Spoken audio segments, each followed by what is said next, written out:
Suck it up. To endure something painful, unpleasant, or otherwise dissatisfactory. To deal with or recover from some hardship or stress. Suck it up. Endure something painful.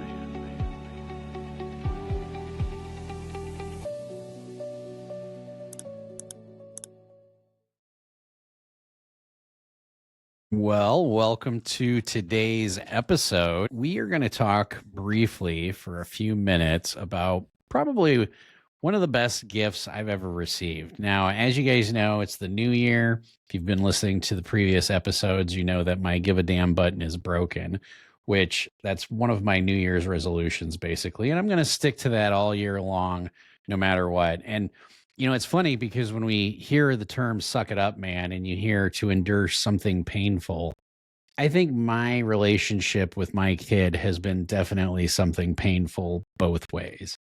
And I'm at the point now where my give a damn is just broken. And I want to talk about one of the greatest gifts I ever received, obviously, besides being a father. But one of the greatest gifts I received was from my wife. She gave it to me for my birthday this year. And it happens to be an art drawing. And Bryson, if you could pull it up here real quick so we could see it.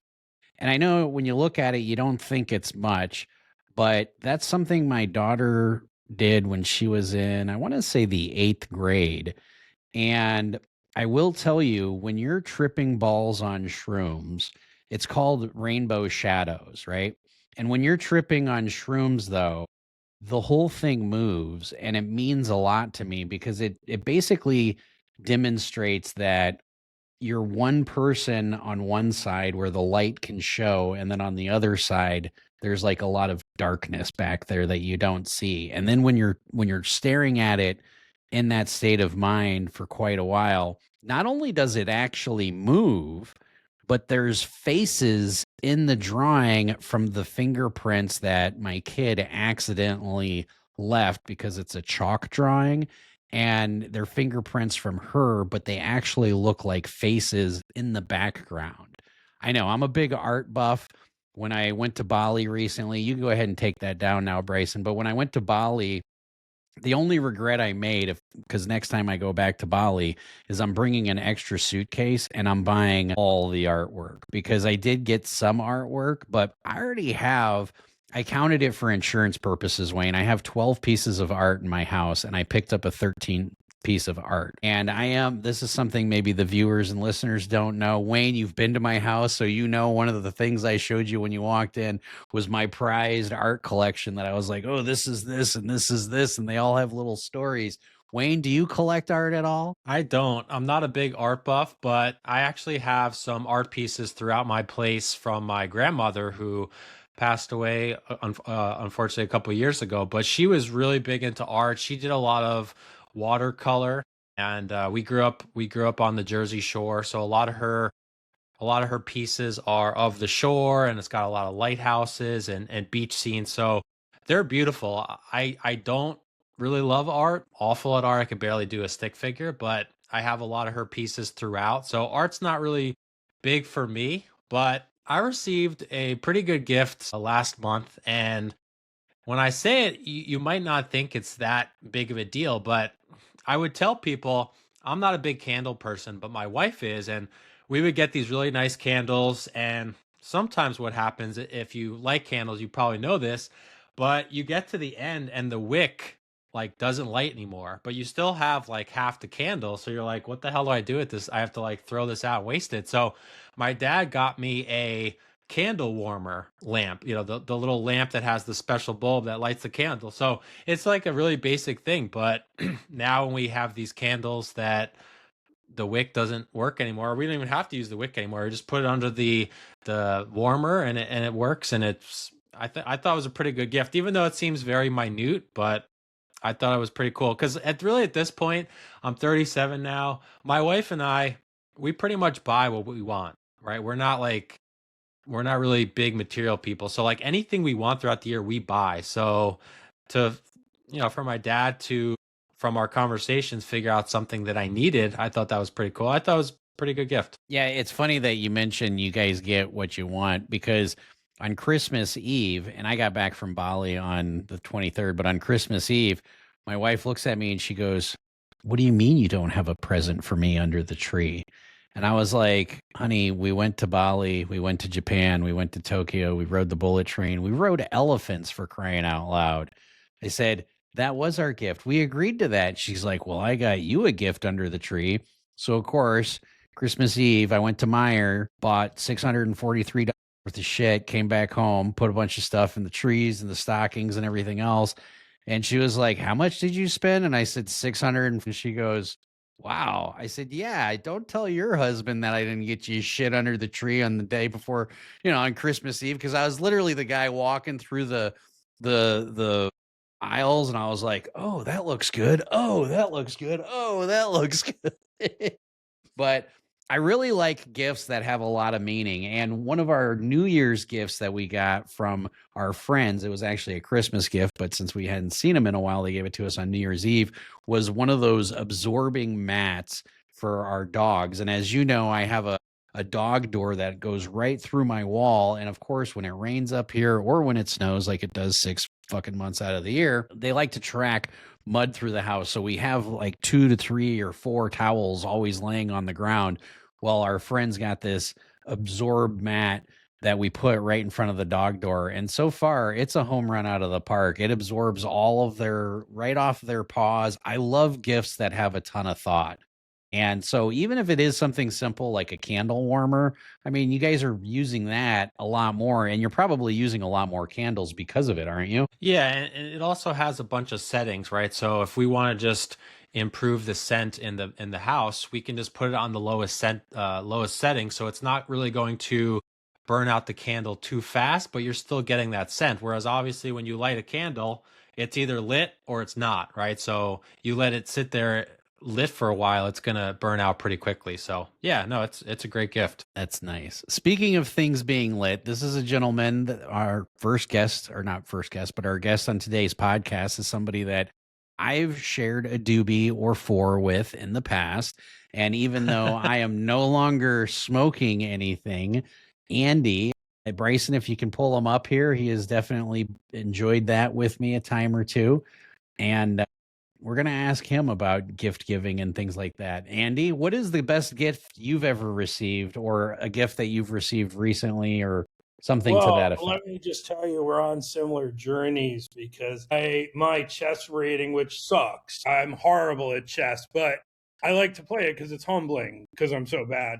And my chess rating recently went up 100 points when I decided, like in a week, when I decided I was going to like slow the fuck down on weed. So that was one positive manifestation of me. I don't think I've abstained 100%, but I'm certainly not smoking all the time as I did when I was playing poker more frequently. That's awesome, man. Congrats. Yeah, it's all right. I don't need congrats, but it's for guys out there or women, I guess, like you, no one would think this, and doctors don't even necessarily know, but your blood pressure can really spike when you abstain from marijuana if you are a chronic smoker, and it affects a bunch of people who abstain. So if you're thinking of quitting, just keep your blood pressure in check and make sure to talk to a doctor actually about getting off weed and having that watch. Wow. I've been off now for like 35 days and I think I'm probably going to check my blood pressure later on today because I'm like, it might be regulated back. It's a temporary phenomena, but was self-taught software engineer. I actually never graduated high school, and I tried to teach myself calculus about 15 years ago. And I got to the point where I was like, I should stop smoking weed if I'm really going to try to be serious about learning this. And I did, and my blood pressure shot up. And I think I've been smoking almost every day since 15 years ago. So you recently said you wanted to abstain from smoking. What got you to that point besides wanting to improve your chest rating? No, that wasn't it. That was a byproduct. I'm not really sure. I just don't want anything to get in the way of my focus. And I really feel it's important. I'm not like quitting forever, but I think it's really important that you're in control of whatever substances that you decide to take. I'm not anti-substance, but you should check in with yourself. And a couple of times I did, and I for 2 months in a row, because I tend to buy weed once a month, I was like, bought weed within 2 days, and I'm like, holy shit, that was not my intention. Why am I doing this? So far it's been a week. I'm doing okay. That's That's awesome. good. I'm For me, glad. it's I'm been glad. like, yeah, for me, it's been, I think, 35 days. I'm well over a month now. And I don't know if I know I'm more, I don't want to say focused, but I'm more aware, I guess. And even though this sounds weird, I think my epiphany after quitting for about a month, was the fact that I could just say my give a damn button is broken. Like I appreciate people, I love people, but like the dramatic shit that goes on with things in my personal life, I'm just like, fuck it. I'm not even going to worry about it anymore. So it's given me more perspective, I guess. Now that I'm not stoned, I guess I'm maybe if I have a former therapist who's listening, they'll be really proud. I'm more in touch with my feelings. So we were talking about gifts, Andy. You had a gift that you've recently given or received that was really extraordinary.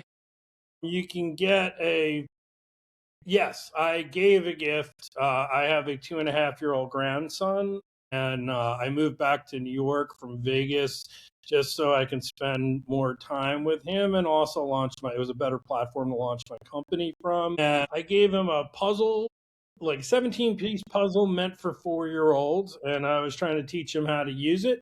And it's like so amazing having a grandson. I can't even explain.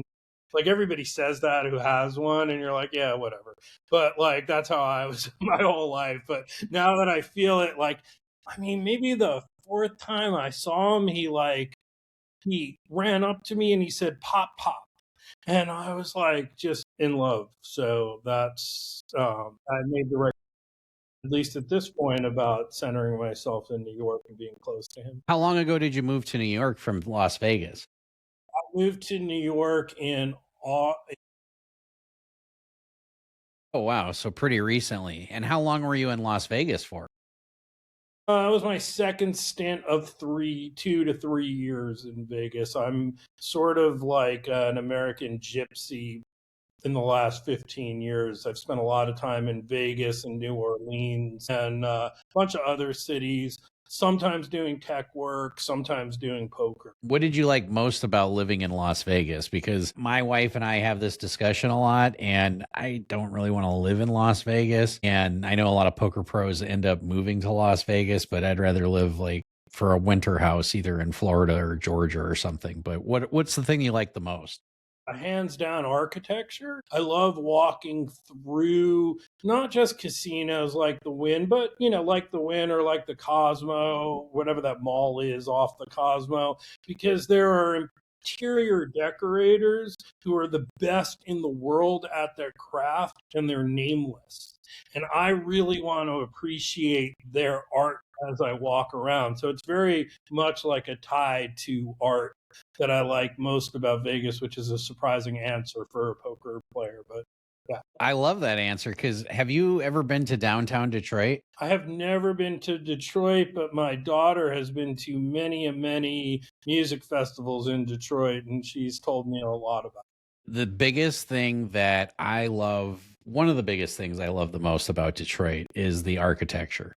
So when you said architecture, the first thing I thought about, because it has these 1950s deco architecture style where you walk into an apartment building and it's like a huge grand room with 50-foot ceilings, and then there's a grand piano, and yeah, and then like the ceiling is all, tinfoil or whatever. It's absolutely amazing just to walk in. And I've gone in downtown Detroit just to walk into buildings, like big apartment buildings, just to look at the architecture and just appreciate it. I've actually, yeah. Yeah, fuck yeah, man. Like that's the thing that ties New Orleans, Vegas, and New York thematically, to me. Yeah, I've been to New Orleans too, and when you mentioned architecture, I definitely didn't expect that answer for the biggest thing you liked about Vegas. But when you mentioned that, and then you mentioned you had lived in New Orleans, I was in New Orleans a couple years ago for Halloween, and I was only there for like a week, but it was really cool. The architecture there, obviously, it's got the French influence, and you see the very unique balconies, which I can't remember the name now at this point, but it had really awesome architecture. So anyone who hasn't been, I would definitely recommend visiting because it was a really cool city. I moved out for my own reasons, but I miss it like the every day. Like if you ever get a chance to spend months there, more than anywhere else in the world, there's just this huge, amazing local community. And you, in a small city with like only less than 400,000 people, you can find your tribe, whatever that tribe is.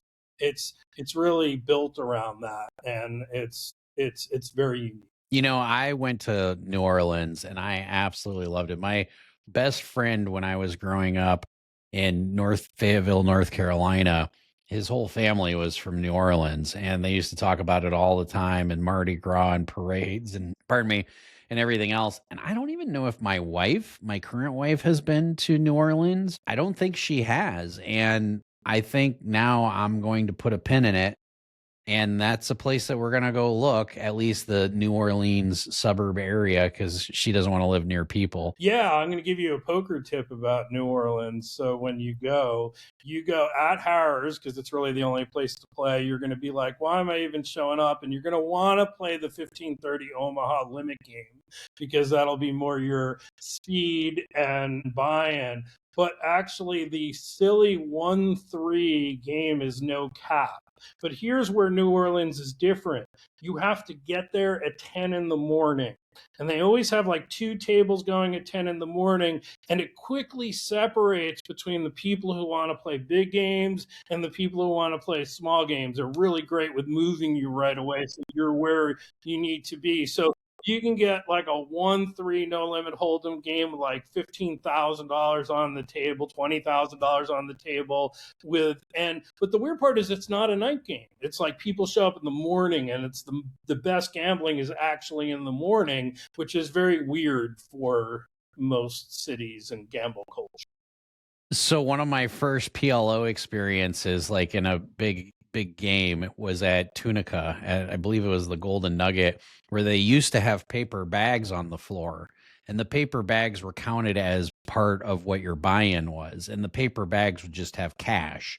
So when people, because there is no cap in this PLO game, so people would say, "Hold on, I got $5,000," and they'd pull it out and they would count it, and then they'd throw it on the table, and you're like, why is the money on the paper bag? And they're like, oh, this is what we do for the PLO game. But I remember the No Limit Hold'em game. A good buddy of mine, Mike, the casino room manager now for Hollywood Casino in St. Louis, he was playing a 1-3 no limit hold'em game, and he brought his whole bankroll with him, which was $11,000, and it was uncapped. And him and another guy just kept adding $1,000 until he had all 11,000 in front of him, and the other guy had 12,000. And he's like, I don't know what to tell you. All my money's out of my pocket. But yeah, I definitely love no limit hold'em games or any games that are uncapped. I know there's people who don't like that, but that's something that I prefer. Is because it gives you an opportunity to get all your money back if you get stuck on something, or to cover the fish is the bigger reason. So Andy, what's the correct way to pronounce it? What's the correct way to pronounce the city that we just talked about? It's certainly not New Orleans. That is not the but it's not New Orleans either. So if you can kind of get in the middle of those two, and I won't pretend because I was an outsider, so I will not be their culture bearer right now. That would not be fair. But I think they call it Nolans.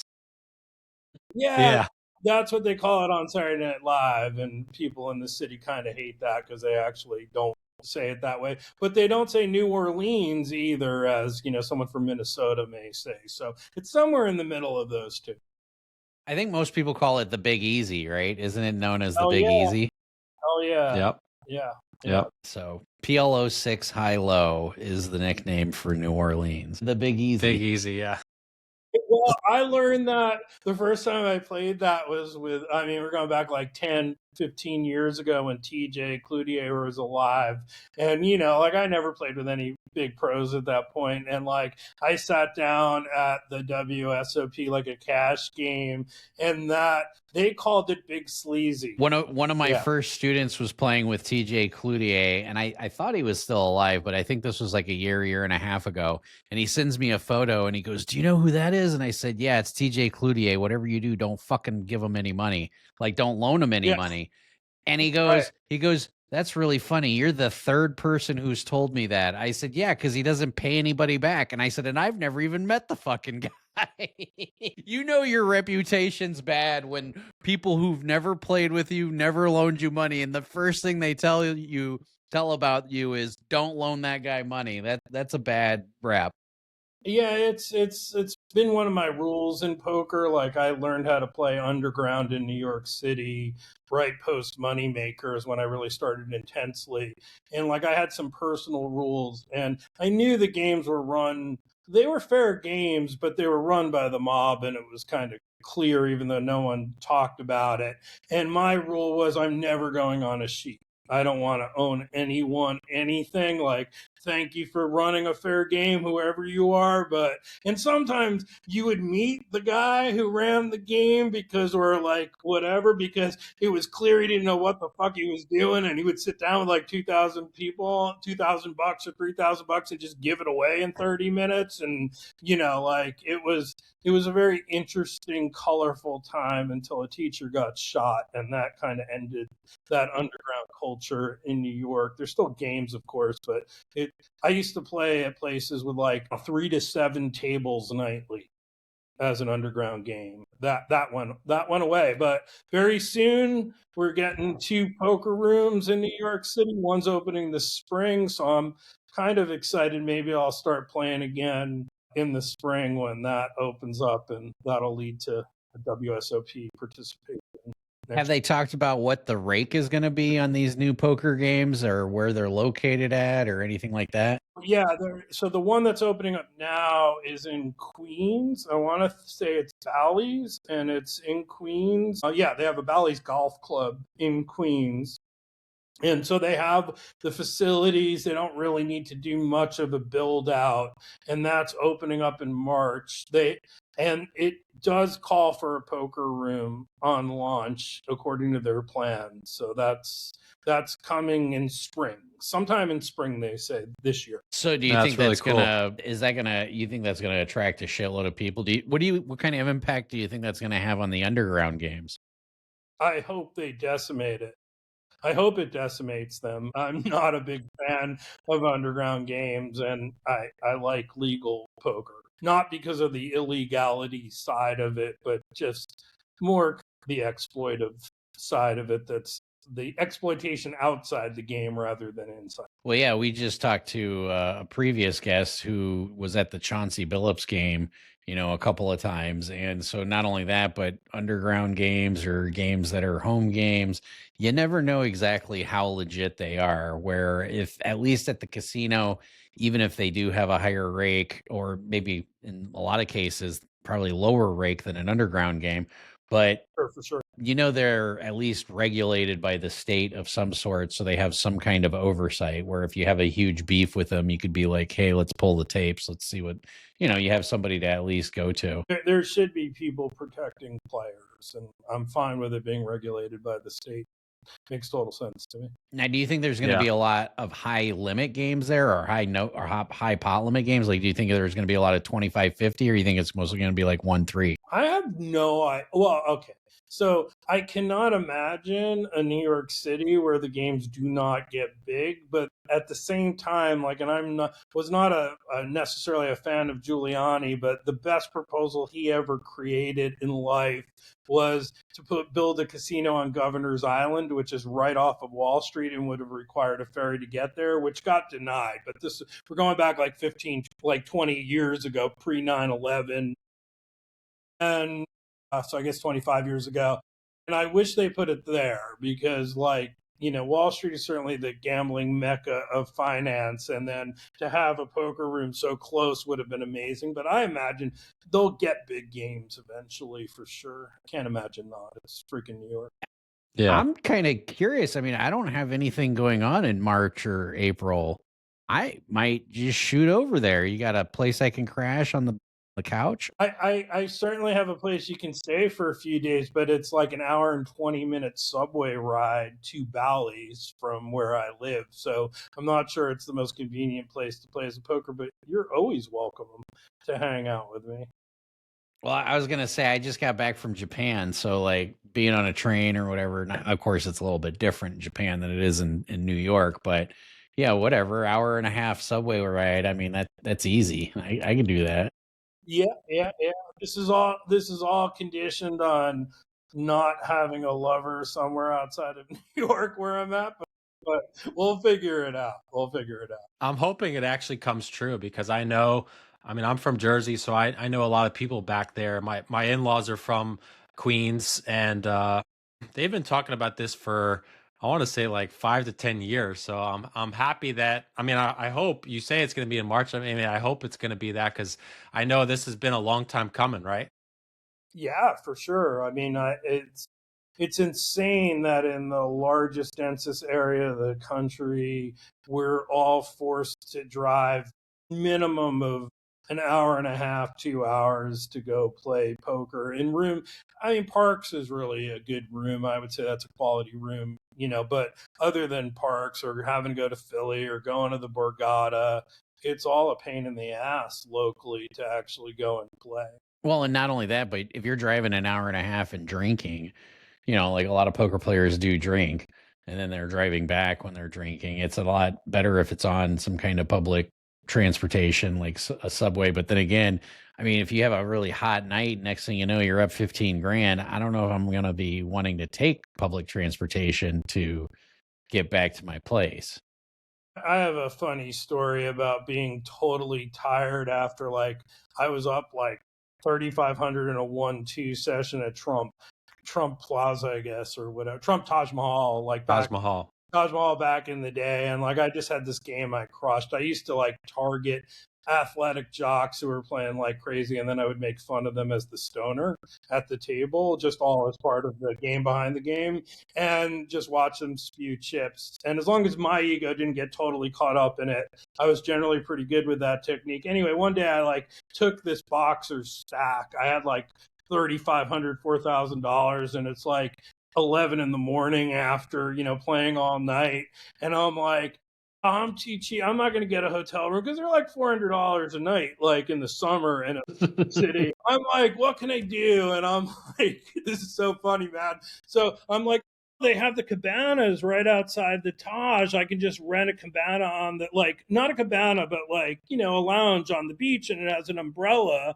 Not thinking I would pass the fuck out and the sun moved. That didn't occur to me. And I woke up as sunburned as I've ever been the whole life, and then proceeded to dump about 2,800 of my winnings, trying to play sunburn. So that's kind of DGen stories. That's one of them. There's nothing wrong with that. Life's little lessons, you learn from that. Next time, either get the hotel room, it ends up being cheaper, or just go the fuck home. Yeah. All those were better options at the time. That's why I've lived in Brigantine and I've lived in Vegas, because I like being close to games, so I don't have to deal with any of that shit. Yeah. So I wanted to shift a little bit. I know we kind of talked the last couple of days about kind of what we talk about here on the podcast. And I know something that you have some really good opinions on is the whole toxic masculinity thing. That's a term that gets thrown out very loosely now. Really, anytime a guy does something that people don't like, oh, he's toxic masculinity, this and that. But I know you had some opinions on that you wanted to share. Sure. I mean, I think clearly there is a thing called toxic masculinity, and some men are toxic, just like some women are toxic. I think it's the fucking worst thing we can do politically is to divide ourselves by gender and race. And I don't want to participate in that side of it, because I think what makes us in common is how shitty we all are, or can be from time to time. And that's the basis of our common humanity. And I'd rather think about things that put us together. But, so recently I put up a post, which is, I guess, why I'm here, because I talked to Josh because I knew he would appreciate it. And it was all the women who are no MAGA on their profiles, right? And I'm clearly not MAGA. So, I said, and nor am I Tom Cruise, right? So I'm not MAGA, I'm not Tom Cruise. And I really appreciated the fact that in my late 50s, I'm 57, man, and in my late 50s, I am getting hits on dating profiles like never before. And I'm like, why is that? And it clearly is because I think many women who are dating are just eliminating. They're like no MAGA on their profile, and the competition is much less. But because I feel like I am a patriotic American, MAGA patriotic American, I'll take the hit and get more competition if we have a new president or leadership. But that's my personal opinion. So a note to all the listeners and viewers out there is if they're in the dating world and they're struggling, just be a little bit more open to, because we've had some guests who are like, oh, the first thing you need to talk about is politics, and then we've had other guests who are like, oh, that's the last thing I bring up. But if you're saying just be more open to it and be like, yeah, let's date some liberal women, who cares? It'll open up the doors a little bit more.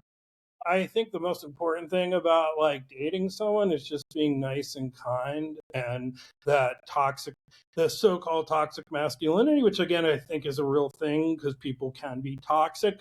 But I mean, it's men treat dating like conquest. And as long as you're going to go in with that attitude, you're trying to have a conquest with a bunch of insecurities that you're not even aware of as a human being because you haven't done the work and you're not self-aware.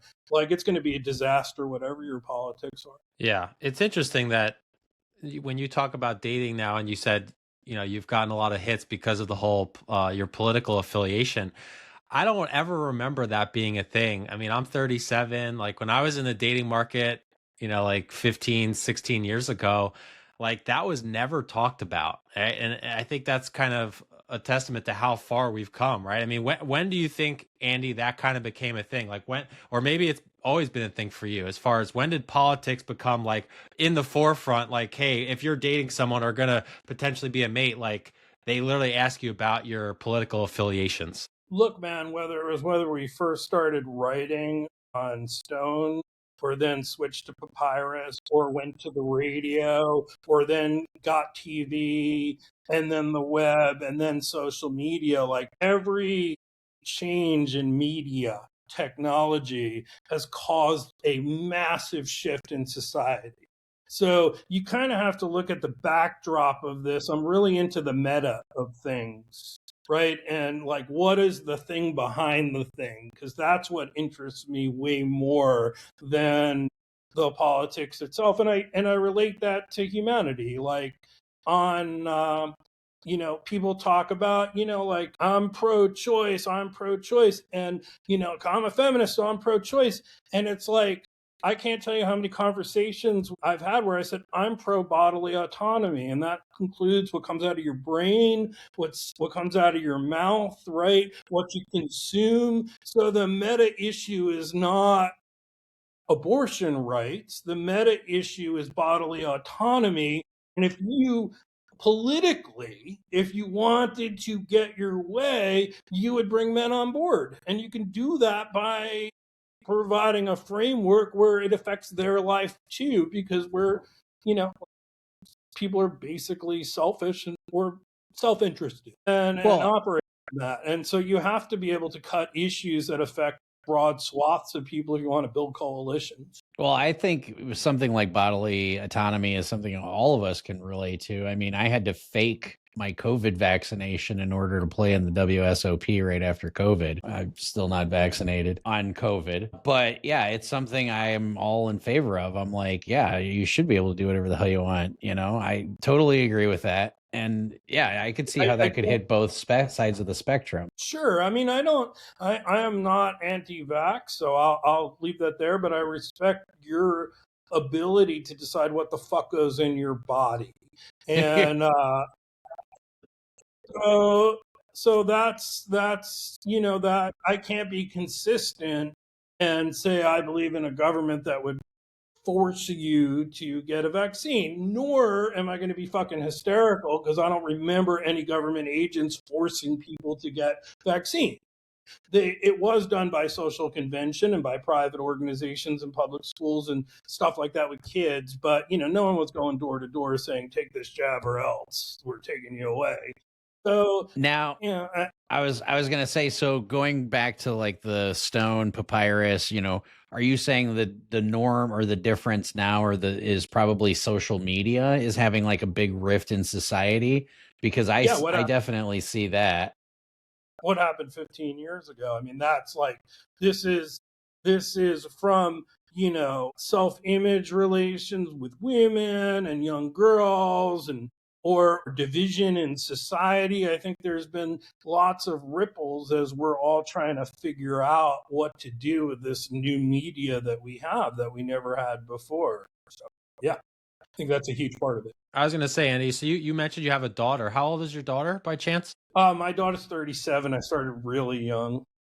Okay, got it. So what advice have like, or maybe recently or years ago, like what advice have you given her regarding social media and not basically essentially listening to all the maybe bad advice that's out there regarding how she should act as a woman? Well, we have me and her especially, the whole family, but me and her especially, like, have an exceedingly independent streak. So often the advice, when I gave her advice, she was she didn't give a fuck.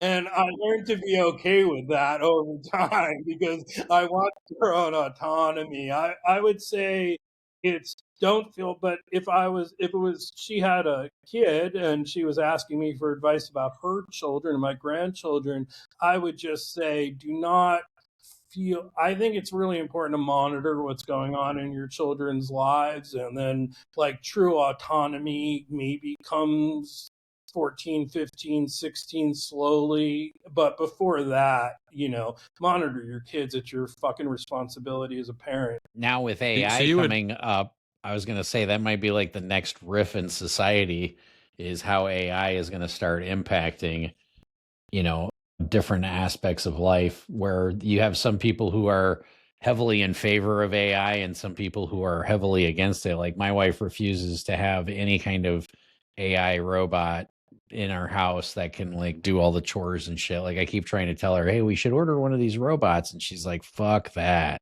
Well, I don't know. Maybe I'm thinking too far ahead. I do not want to compare my Jamaican housekeeper when I grew up, because I grew up with some means. My parents both ran eyeglass stores and with AI, but I love Corvette. If you're listening, shout out.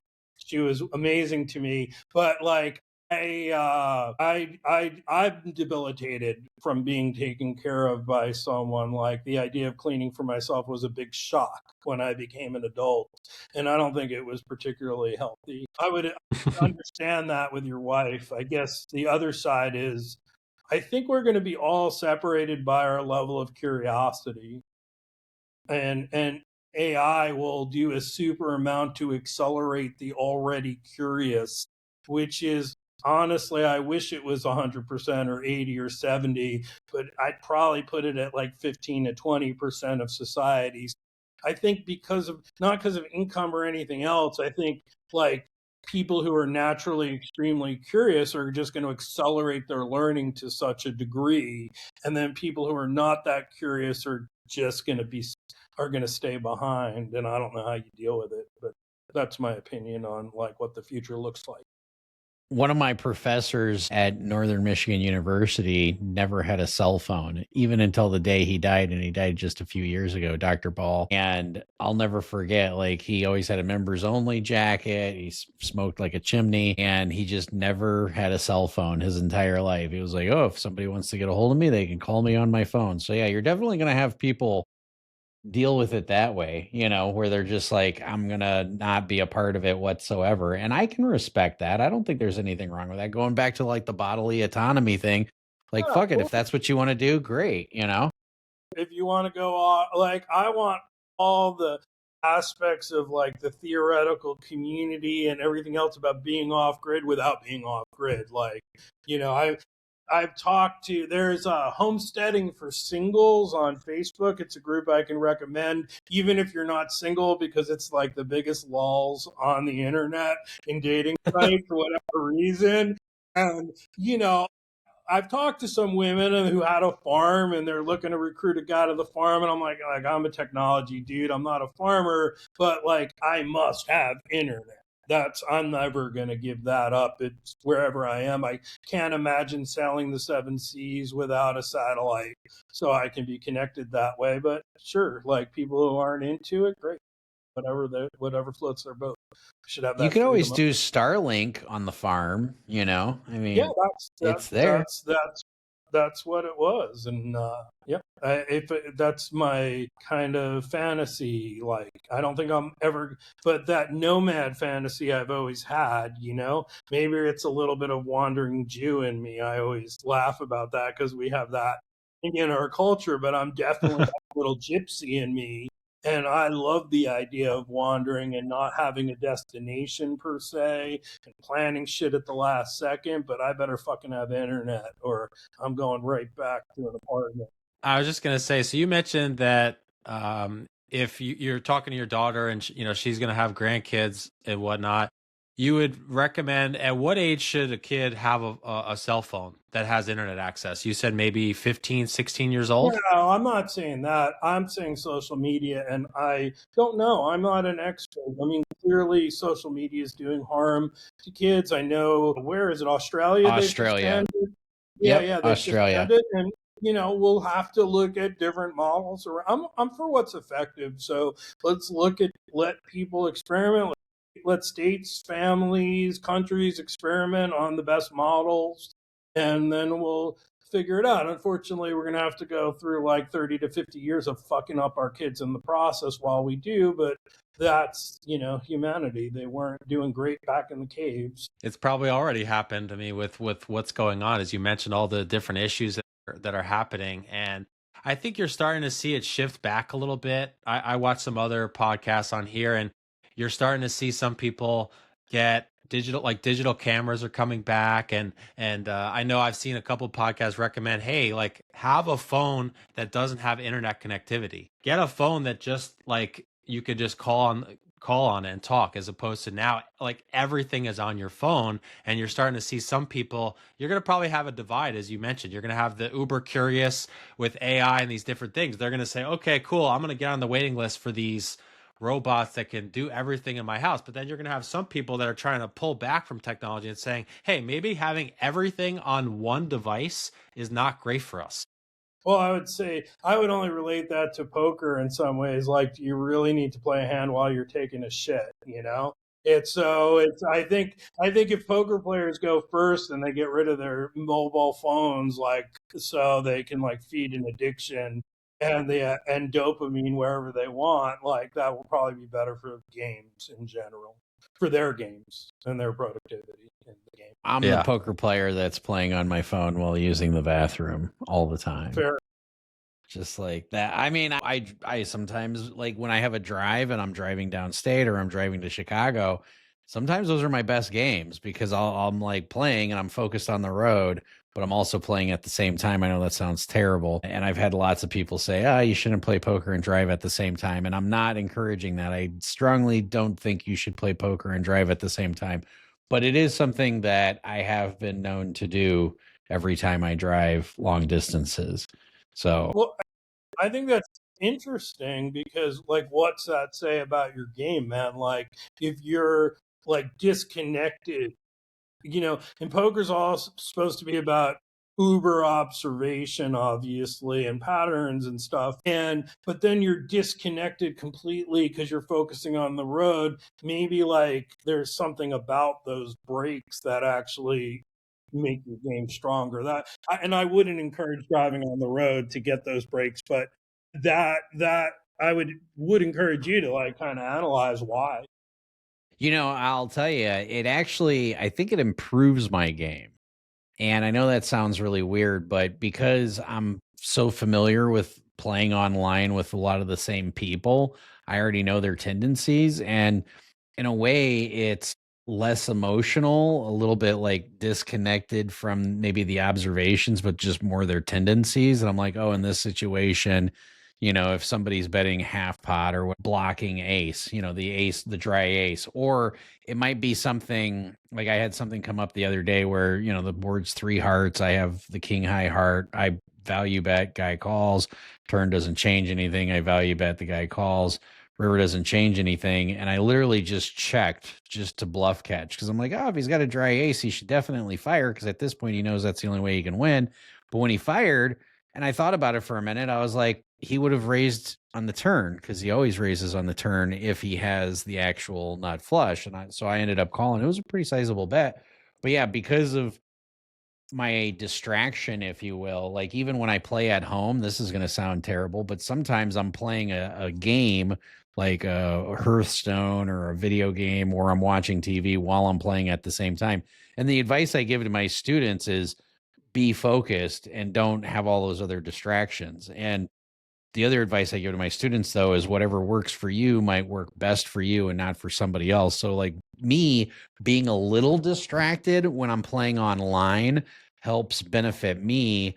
But when I'm playing live, Wayne will tell you, unless I'm playing online and live at the same time, that's the only time I multitask. But if I'm playing live, I don't even listen to videos. I don't watch videos. I don't listen to music. If I'm playing live, I am in the fucking mix. But I think that's also because I enjoy the social aspect of it so much, of like being in the mix, chatting with people, bullshitting with them, where online it's a little bit more challenging to do that. Where else, like in America, are you going to have like two Jews, two Chinese guys, like a couple like one drug dealer, some guy who owns like, some company? They're never going to all mix together anywhere in America except at a poker table. And, I love that aspect of the game, of just being it brings out like people's true emotions and self, and you see who they are under stress and duress, and that speaks volumes to who they are as people. I agree with you. Like playing live is so special for any number of reasons. Well, some of the big home games that I've been to, it's usually like the number one doctor in the state, with the number one lawyer in the state and the number one heroin importer in the state, and then you've got the couple of pros, and you're right. It's like, we all know the heroin dealer brings in heroin. We don't buy it from him, but we know his money is not fucking legit. But when we make it, it ends up being legit. I don't know what to say about all that, but I've certainly experienced it, and I really I think it's good. I mean, we need a place that we can all come together as Americans to do something together, and I actually really don't know what's left, other than maybe concerts sometimes, but even that tends to be pretty divided. Like, the fish, 85% of the Fish fans are going to be non-MAGA, and like 85% of the Keith Urban fans are going to be MAGA, and it's like, so even that in entertainment is dividing, but poker doesn't seem to be, and I think that's the most beautiful part of the game. Yeah, we need more things like that, because there are less and less of these places to meet to be social. We've even talked about on this podcast where Gen Z is drinking less alcohol than any other generation before, right? So you're seeing a shift. People that used to own bars and stuff, now they're closed. Bars and clubs, they're closing down. They're doing things.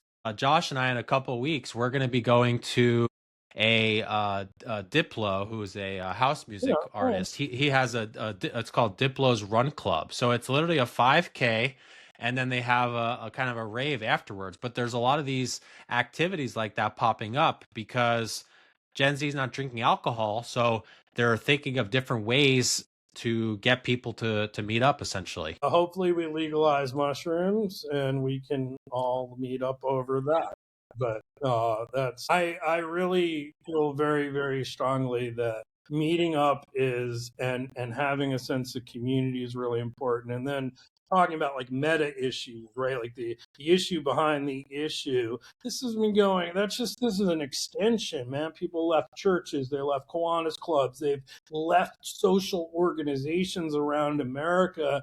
And what the effect of that is that just because you dropped religion, it seems like, and I don't care if you're left or right, like people are using politics as a substitute for faith.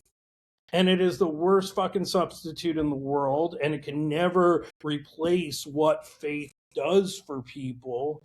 And, so wherever there could be some level of community, I think is just awesome, because that's, again, I'm I have a Jewish background, but when I try to think about what the Holy Spirit is conceptually on a conceptual level, I think about how I feel at like a Grateful Dead concert, of everybody coming together, like celebrating this thing in the air that's between the musician and the crowd.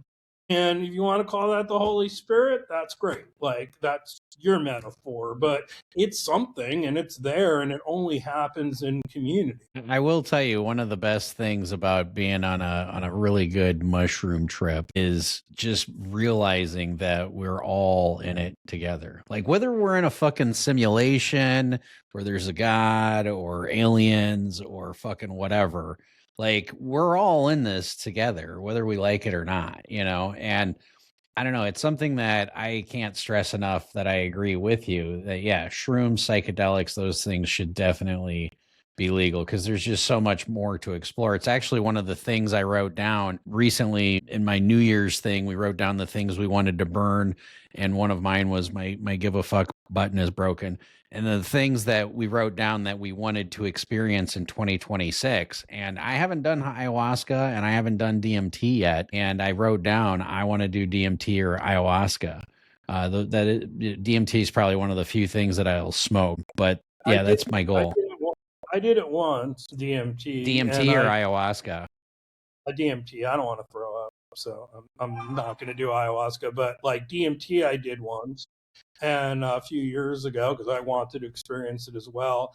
And I don't think I'll do it again, but not for any danger reasons. It's just I felt very disassociated, and like with other psychedelics, I'm still kind of me, and I'm in control of my brain, even if everything's swirly and my visual perception and sensory perception is different. It's still me. And I didn't feel that way with DMT. So it just depends on like what your bag is. I would say about drugs though, very importantly, it's like we need to use our fucking brains. Like the only way to like rank substance by harm should be, can it kill you? Can it make you dependent?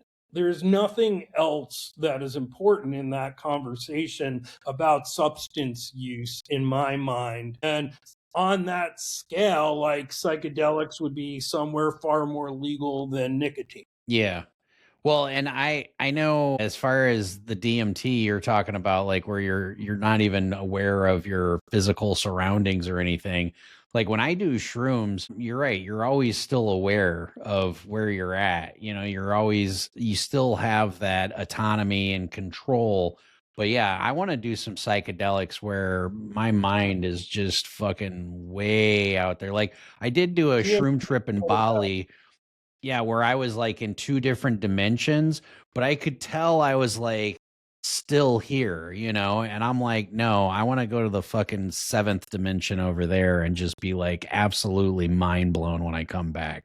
I know that sounds crazy, but from an educational perspective, like, I did, go to college, graduated from Notre Dame. I like to study weird shit.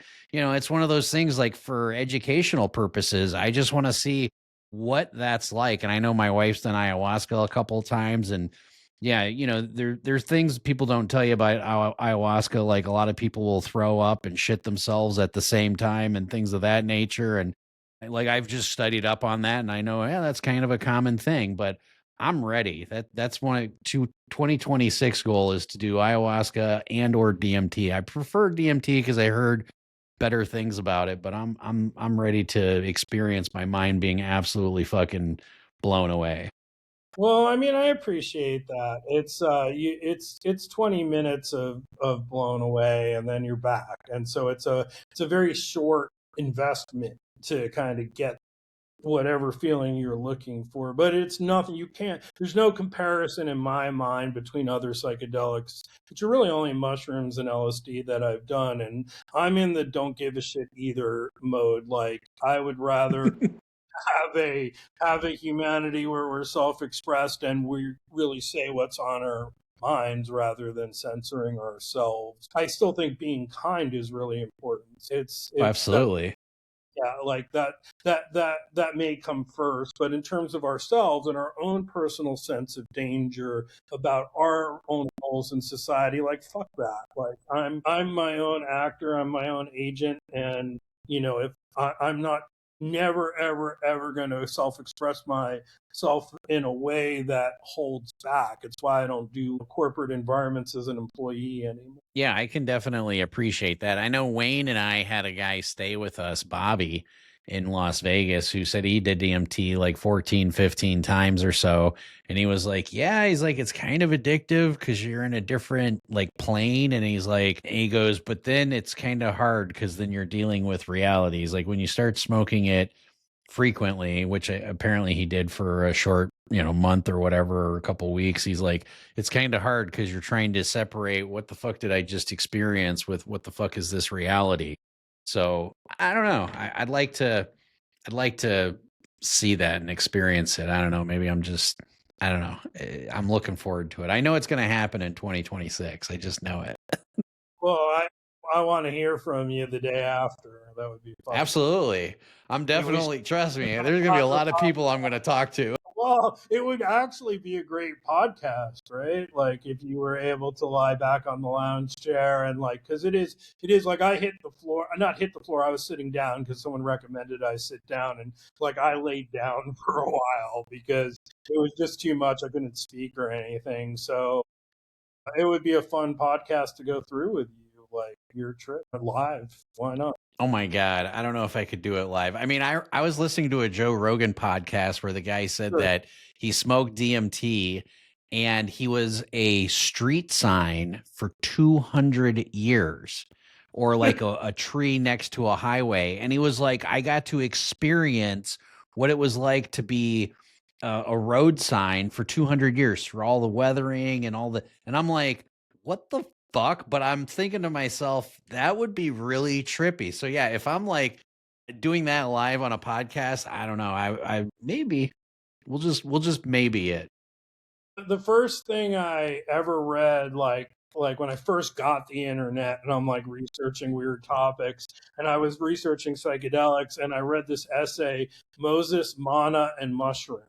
And it was this guy with a whole treatise. Now, I'm not saying this is true because it's probably bullshit, but it was really interesting. It was like this 30-page report on how many times like mana is mentioned. And he was convinced that mana was really mushrooms because of some ancient Hebrew and Greek translations relating to purple and breaking it and the discoloration that happens when you break the mana. And he gave a pretty convincing case in a first read, and I'll always remember that read because I was like, oh my God, I never would have been exposed to this weird, not even knowledge, but this weird someone's understanding of something if it wasn't for this new technology. When going to Notre Dame, they require you to take 2 years of Catholic studies, and then they require you to take 2 years of other religious studies.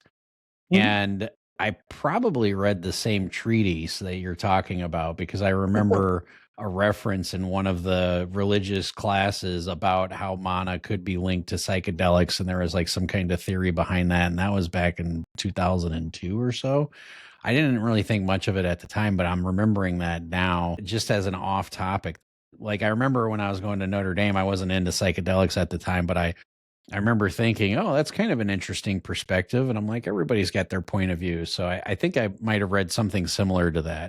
15. I started when I was 15 years old. I'm 57. So it's been a long time of experiencing, psychedelics in my life.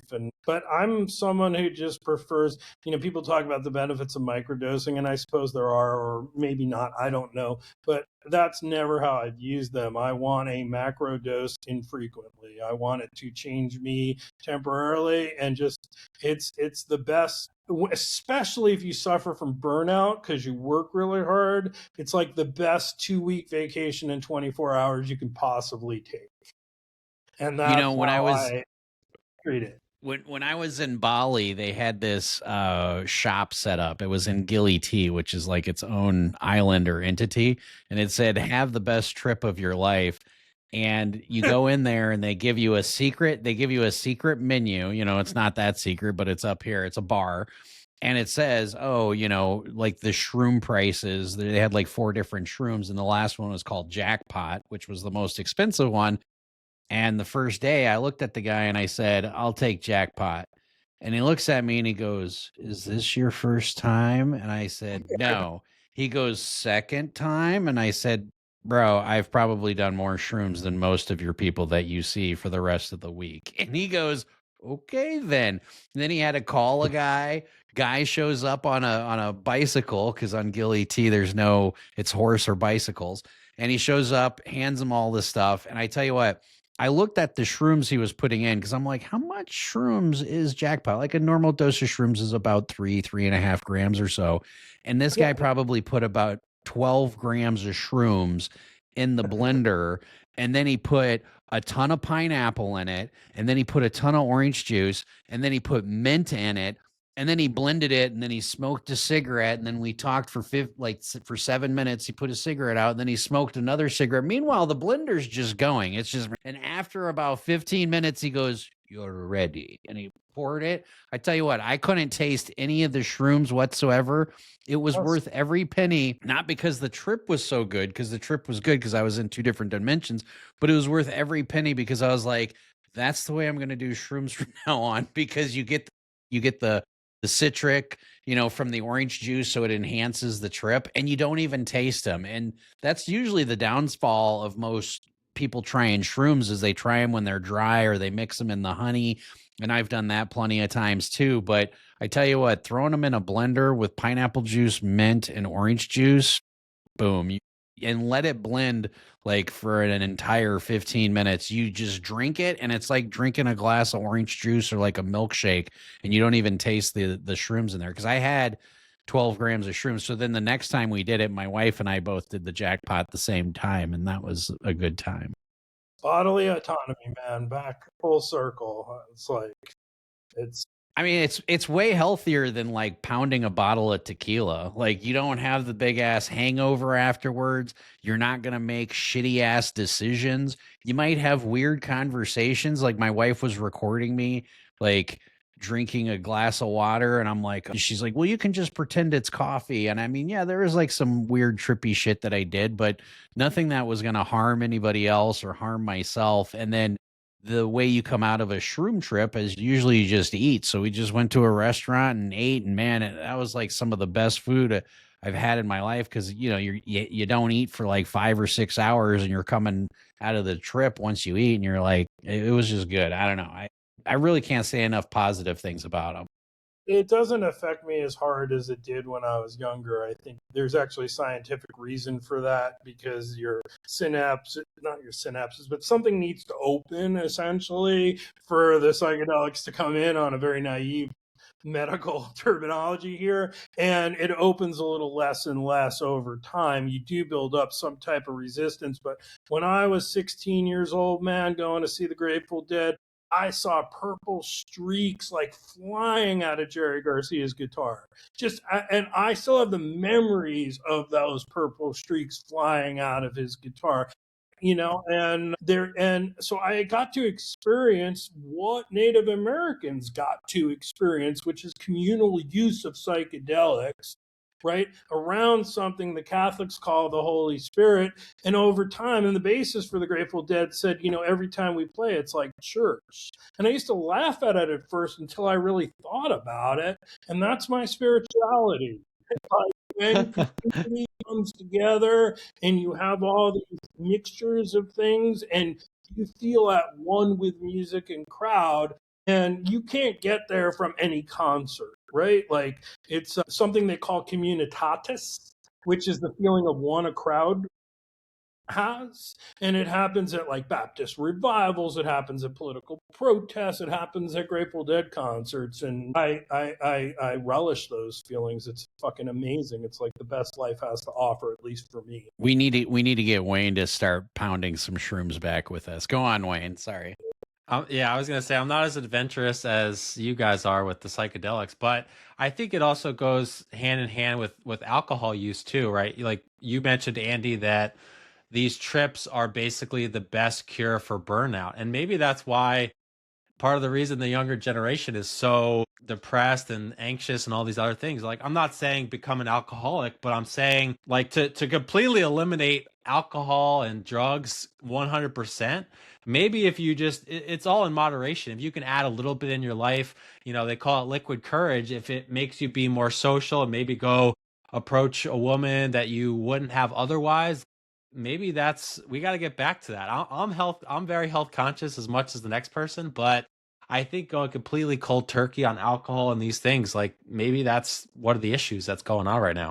It's funny you say that because I've started thinking differently about 6'7", 6'7", and at first, like, I bought what everybody else was saying, that like it means nothing, and it's just like, every generation has a meaningless goof on, and probably it's like that.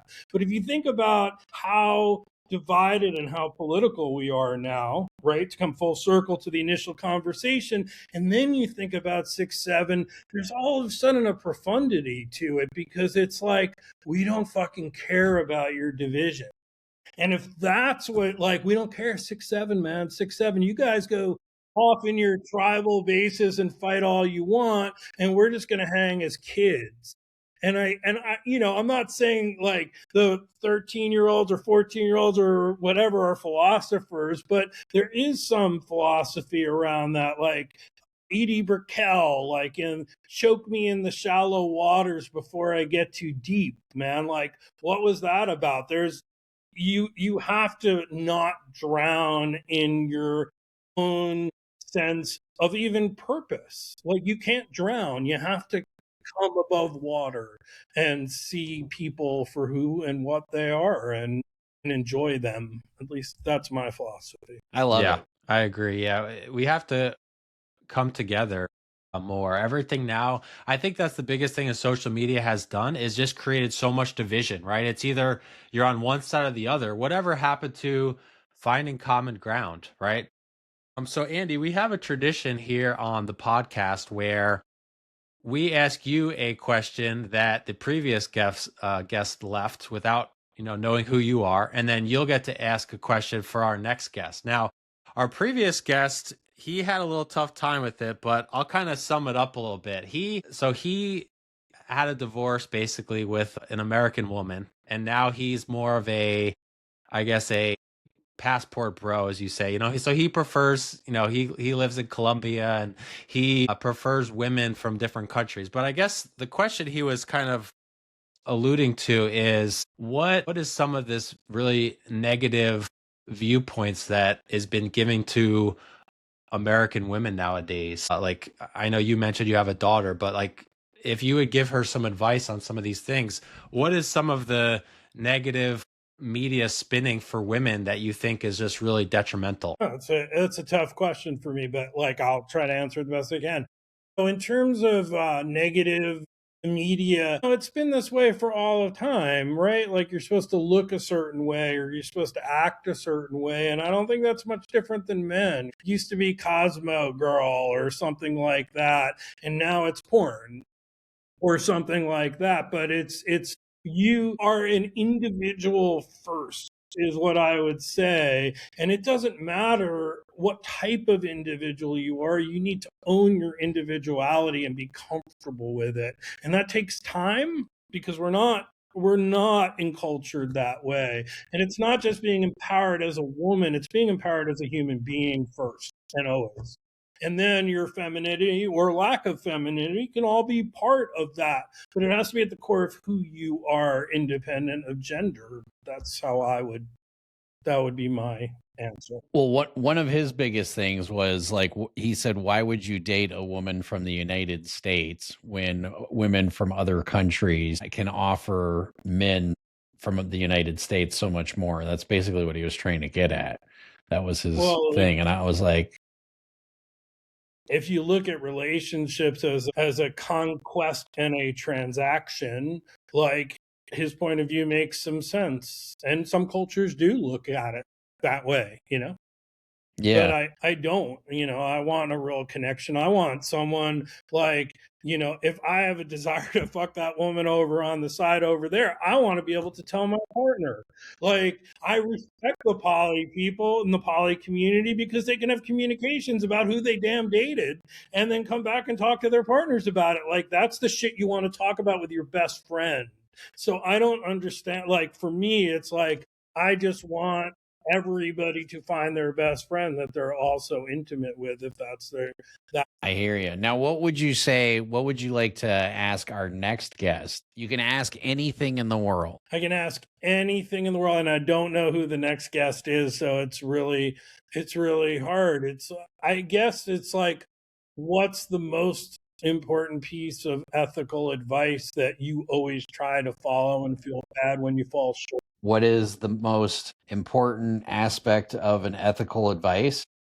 Yeah, what is of your personal ethics that you just feel like this is something that you don't want to compromise, and every time you do compromise it, you look yourself in the mirror and you go, you're a piece of shit.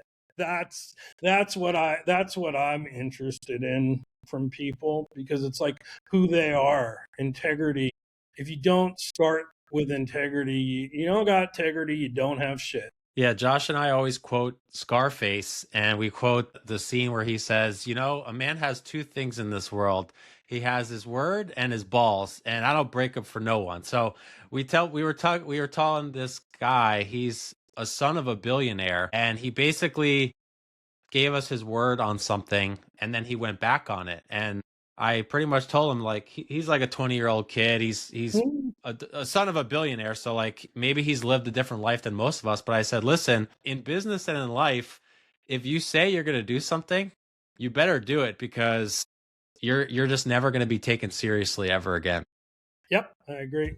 Could not agree with more. I didn't expect to come up with such consensus on this show, and I really appreciate you guys having me on. Thank you very much. We Thanks, appreciate Andy. you, Andy, and we'll definitely have you on more. And maybe next time we can argue about politics or something. No, I would love to argue with you about politics. That would be awesome.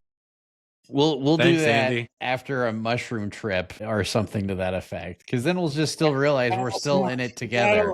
I once did that with someone in my family. I won't out them, but they're like, and they were younger than me, and they're like, we're like all the same. I'm just realizing it now. So I don't know if the podcast would be that interesting if we were tripping balls, but if it fits in my like once every 3 to 6 month cycle, sure, I would. I tend to prefer to do them at music festivals or the woods, but I'd be more than happy to do that with you, Josh. That would be a lot of fun. I hear you. Well, we appreciate it, brother.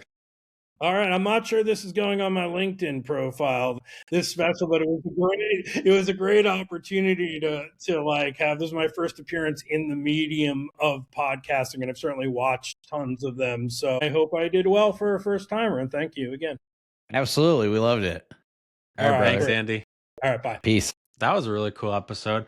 Maybe as a follow-up, we plan a trip out to New York with this casino that they've been talking about for 5 to 10 years, because I've heard a lot about it just from knowing people, and I go back once or twice a year because my in-laws live there. Like, that would be a pretty cool, I mean, obviously this is not a poker podcast, but we're known as poker players, and the biggest city in the country is going to get an actual casino in their city. That's a pretty big deal. Oh, I'm down. Like March, April, whenever it opens, as long as it's not like fucking June. But yeah. If it's June, then maybe I'll be down in maybe September, November. I'm not sure. But yes, I am definitely down to go. I haven't been to New York City since I was like 7. So I'm definitely down to go back to New York City and just experience it. I had so much fun when I was in Japan. We were in Shinbuya, which is a crosswalk where 2,500 people cross every minute of every hour of every day. And I just loved the energy. Like, don't get me wrong, I want my own house on 10 acres, which is what I got, where I can't see my neighbors and shit. But it was nice just to experience just like the craziness and the mania of it for a little bit, but I wouldn't want it every day. But yeah, to do it every once in a while would be cool. So I'm totally down for that. Yeah, we'll have to plan that. That would be really fun. If you want to be a guest on the podcast, reach out to us. You could comment down below. We'll have our email. You can reach out to us, and we'll see you guys in the next one. All right, brother. Peace.